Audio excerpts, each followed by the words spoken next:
When I first saw these textured metal rings, I wondered what I could do with them. Hi, my name's Carol and welcome to my channel.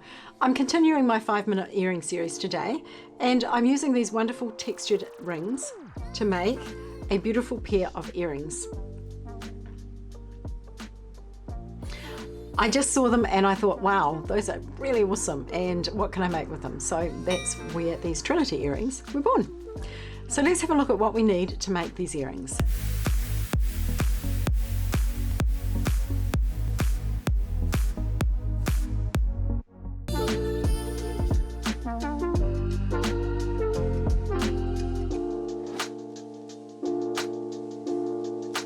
So we're going to start with the star of the show, these beautiful textured rings.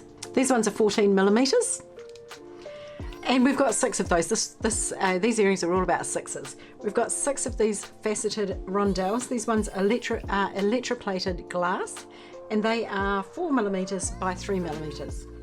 I've also got 6 headpins here. These ones are 5 centimeters, but they honestly don't need to be that long. I've got 6 oval jump rings, 6 by 4. And I've got 2 ear wires. In terms of tools, I'm going to be using my flush cutters. I'm also going to be using 2 pairs of chain nose pliers. And I'm going to be using my 1-step looper to make the loops. Now, you don't need to have a 1-step looper for this. If you don't have one, you can use a pair of round nose pliers.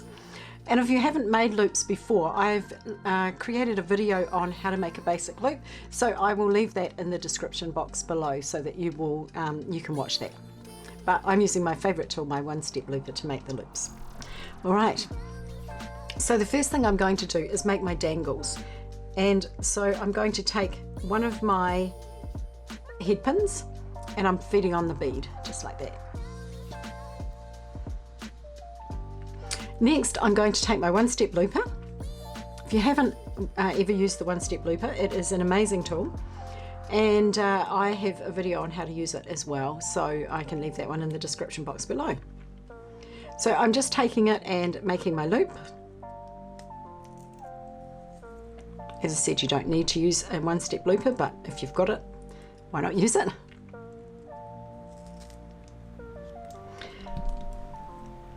So there's my dangle with its loop on the end. And I'm actually just going to grab my chain nose pliers and just make sure that it is properly closed, because it's just not quite closed. So just holding the loop on either side and just giving it a wiggle and a push to make sure that it's closed properly. There we go. Right, so I need 3 of those for each earring, so I'll go ahead and make 2 more.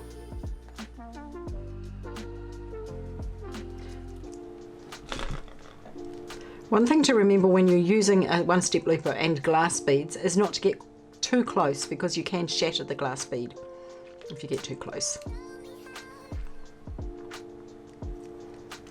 There we go. And one more.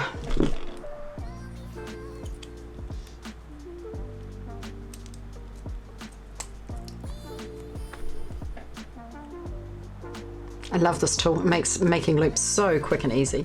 Just going to close those up, make sure they are really closed really, really well. So you don't want them to fall off.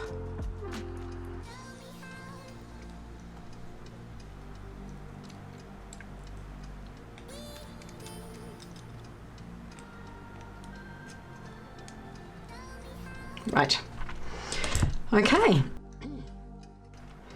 Now what I'm going to do, now that I've got my 3 dangles, I'll just move the other things out of the way, is I'm going to take my 3 of my jump rings and 3 of my rings here. Okay, so that's all I need for one earring and an ear wire, obviously.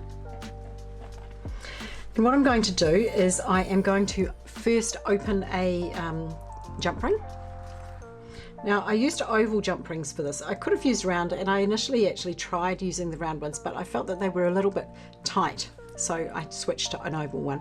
If you haven't opened and closed jump rings before, I'll leave a link in the description box below to a video I've done on all you need to know about opening and closing jump rings. You do need to open it quite wide to get these rings in. So I'm just going to put in one of maybe a little bit wider.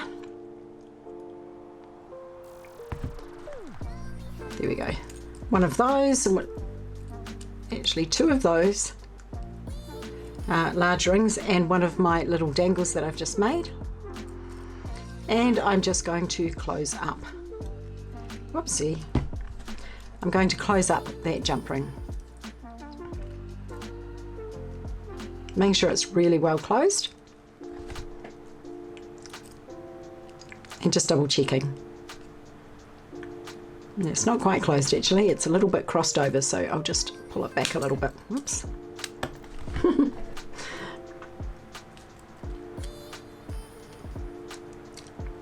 Cool. All right, that's what I have now. Now I'm going to take another jump ring, open it,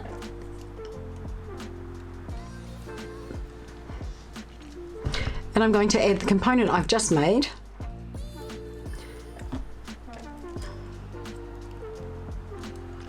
Another ring and another dangle. And just close it up.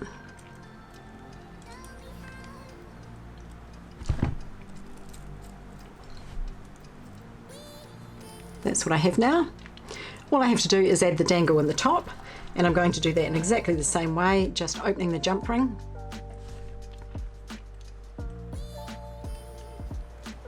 Popping on the dangle and popping on the top ring and closing that. Actually, before I do that, I'm going to put on my ear wire as well.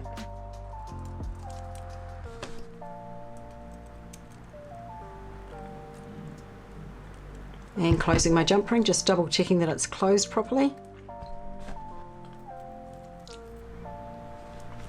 Thanks to video, I've already made another one. There we go. So there's a pair of beautiful Trinity earrings.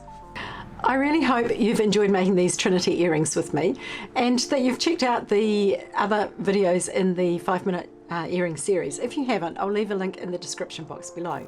Also, check out our Facebook page and our Instagram page as well, and you can keep an eye on what we're up to.